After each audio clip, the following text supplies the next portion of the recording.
ವಿಶ್ವದಲ್ಲೇ ಅತಿ ವೇಗವಾಗಿ ಬೆಳೀತಾ ಇರುವ ಬೆಂಗಳೂರು ವಿಶ್ವದ 2ನೇ ಸಂಚಾರ ದಟ್ಟಣೆಯ ನಗರ ಎಂಬ ಕುಖ್ಯಾತಿಯನ್ನು ಪಡೆದಿದೆ. ಬೆಂಗಳೂರಿನಲ್ಲಿ ಸರಾಸರಿ ದಟ್ಟಣೆ ಶೇಕಡಾ 74.4ರಷ್ಟಿದೆ. ಕಳೆದ ವರ್ಷಕ್ಕೆ ಹೋಲಿಸಿದರೆ ಶೇಕಡಾ 1.7ರಷ್ಟಿದೆ.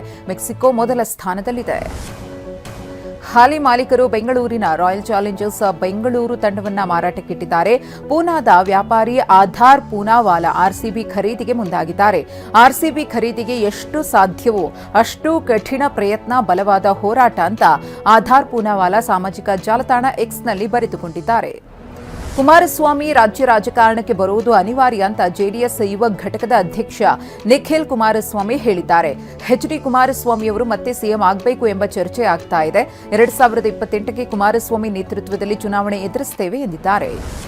ಚಾಮರಾಜನಗರ ಜಿಲ್ಲೆಯ ಹನೂರು ಭಾಗದಲ್ಲಿ ಮತ್ತೆರಡು ಚಿರತೆಗಳು ಪ್ರತ್ಯಕ್ಷವಾಗಿವೆ. ಚಿಕ್ಕರಂಗಶೆಟ್ಟಿ ದೊಡ್ಡಿ ಗ್ರಾಮದ ರಸ್ತೆಯ ಪಕ್ಕದಲ್ಲಿ ಚಿರತೆಗಳು ಕಾಣಿಸಿಕೊಂಡಿವೆ.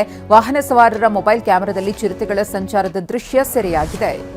ಕೊಡಗಿನಲ್ಲಿ ಹೆಬ್ಬುಲಿ ಪ್ರತ್ಯಕ್ಷವಾಗಿದೆ. ಗೋಣಿಕೊಪ್ಪಲು ಹುಣಸೂರು ಹೆದ್ದಾರಿಯಲ್ಲಿ ಹುಲಿ ಸಂಚರಿಸಿದೆ.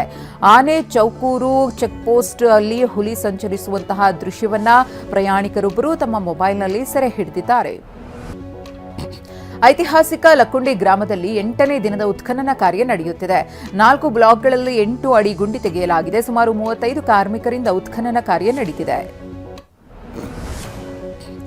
ಕೊಪ್ಪಳ ಜಿಲ್ಲೆಯ ಕುಷ್ಟಗಿಯಲ್ಲಿ ಪವಾಡ ನಡೆದಿದೆ. ಜಮೀನಿನ ಹುತ್ತದಲ್ಲಿ ಅಲಾಯಿ ದೇವರು ಪತ್ತೆಯಾಗಿದೆ. ಬಾದಿಮನಾಳ ಗ್ರಾಮದ ಯಮನೂರಪ್ಪ ಗೊಣ್ಣಗರ ಎಂಬುವರ ಜಮೀನಲ್ಲಿ ದೇವರು ಪತ್ತೆಯಾಗಿದೆ. ಕೋಲಾರ ಜಿಲ್ಲೆ ಮುಳಬಾಗಿಲು ತಾಲೂಕು ನಂಗಲಿ ಕೆರೆಯ ನೀರಿಗೆ ಕನ್ನ ಹಾಕಲಾಗಿದೆ. 10 ಜನರು ಅಕ್ರಮವಾಗಿ ಮೋಟಾರ್ ಪಂಪ್ ಸೆಟ್ ಅಳವಡಿಸಿ ನೀರು ಪೂರೈಕೆ ಮಾಡಿಕೊಳ್ಳುತ್ತಿದ್ದಾರೆ. ನಾಳೆಯಿಂದ ಸಾಲು ರಜೆ ಇರುವುದರಿಂದ ಬ್ಯಾಂಕ್ ಕೆಲಸವನ್ನ ಇವತ್ತೇ ಮುಗಿಸಿಕೊಳ್ಳಿ. ನಾಳೆಯಿಂದ 4 ದಿನಗಳ ಕಾಲ ಬ್ಯಾಂಕ್ ಮುಚ್ಚಿರಲಿದೆ. ನಾಳೆ 4ನೇ ಶನಿವಾರವಾಗಿದ್ದು ನಾಡಿದ್ದು ಭಾನುವಾರವಾಗಿದೆ. ಜನವರಿ 26ರಂದು ಗಣರಾಜ್ಯೋತ್ಸವ ಪ್ರಯುಕ್ತ ಸಾರ್ವಜನಿಕ ರಜೆ ಇದೆ. ಜನವರಿ 27ರಂದು ದೇಶಾದ್ಯಂತ ಬ್ಯಾಂಕ್ ನೌಕರರು ಮುಷ್ಕರಕ್ಕೆ ಕರೆ ಕೊಟ್ಟಿದ್ದಾರೆ. 3 ದಿನಗಳ ರಜೆ ಹಿನ್ನೆಲೆಯಲ್ಲಿ ಬಿಎಂಟಿಸಿಯಿಂದ ಹೆಚ್ಚುವರಿಯಾಗಿ 500ಕ್ಕೂ ಹೆಚ್ಚು ಬಸ್ಗಳನ್ನು ನಿಯೋಜನೆ ಮಾಡಲಾಗಿದೆ. ರಾಜ್ಯದ ಹಲವು ಜಿಲ್ಲೆಗಳಿಗೂ ಕೂಡ ಬೇಡಿಕೆಗೆ ಅನುಗುಣವಾಗಿ ಬಿಎಂಟಿಸಿ ಬಸ್ಗಳು ಸಂಚಾರ ಮಾಡಲಿವೆ ಅಂತ ಸಂಸ್ಥೆ ತಿಳಿಸಿದೆ. 2 ವ್ಯಕ್ತಿಗಳಿಂದ ಒಂದೇ ಪಾಸ್ಪೋರ್ಟ್ ವೀಸಾ ಬಳಕೆ ಯತ್ನ ಪ್ರಕರಣದಲ್ಲಿ ಒಬ್ಬನನ್ನು ಬಂಧಿಸಲಾಗಿದೆ. ಶ್ರೀಲಂಕಾ ಪ್ರಜೆಯನ್ನ ಕೆಂಪೇಗೌಡ ವಿಮಾನ ನಿಲ್ದಾಣ ಪೊಲೀಸರು ದಸ್ತಗಿರಿ ಮಾಡಿದ್ದಾರೆ. ಕಳೆದ ಭಾನುವಾರ ಯುಕೆಗೆ ಪ್ರಯಾಣಿಸಬೇಕಾಗಿದ್ದ ರಾಜಗೋಪಾಲ್ ಎಂಬಾತ ಸಿಕ್ಕಿಬಿದ್ದಿದ್ದಾನೆ. ಬಿಗ್ ಬಾಸ್ 12ರ ವಿಜೇತ ಗಿಲ್ಲಿ ನಟರಾಜ್ ಟಿವಿ9 ಜೊತೆ ಮಾತನಾಡಿದ್ದಾರೆ. ಗಣ್ಯರು ಅಭಿಮಾನಿಗಳ ಅಭಿನಂದನೆಯನ್ನ ಮನಸ್ಸಿನಲ್ಲೂ ಕೂಡ ಊಹಿಸಿರಲಿಲ್ಲ ಎಂದಿದ್ದಾರೆ.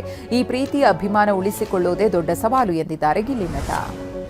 ಇಂದು ಭಾರತ ಮತ್ತು ನ್ಯೂಜಿಲೆಂಡ್ ನಡುವಿನ 2ನೇ ಟಿ20 ಪಂದ್ಯ ನಡೆಯಲಿದೆ. ರಾಯಪುರದಲ್ಲಿ ಪಂದ್ಯ ನಡೆಯಲಿದ್ದು ಸೂರ್ಯಕುಮಾರ್ ಯಾದವ್ ಸಾರಥ್ಯದ ಟೀಂ ಇಂಡಿಯಾ ಗೆಲುವಿನ ಓಟ ಮುಂದುವರಿಸುವ ವಿಶ್ವಾಸದಲ್ಲಿದೆ.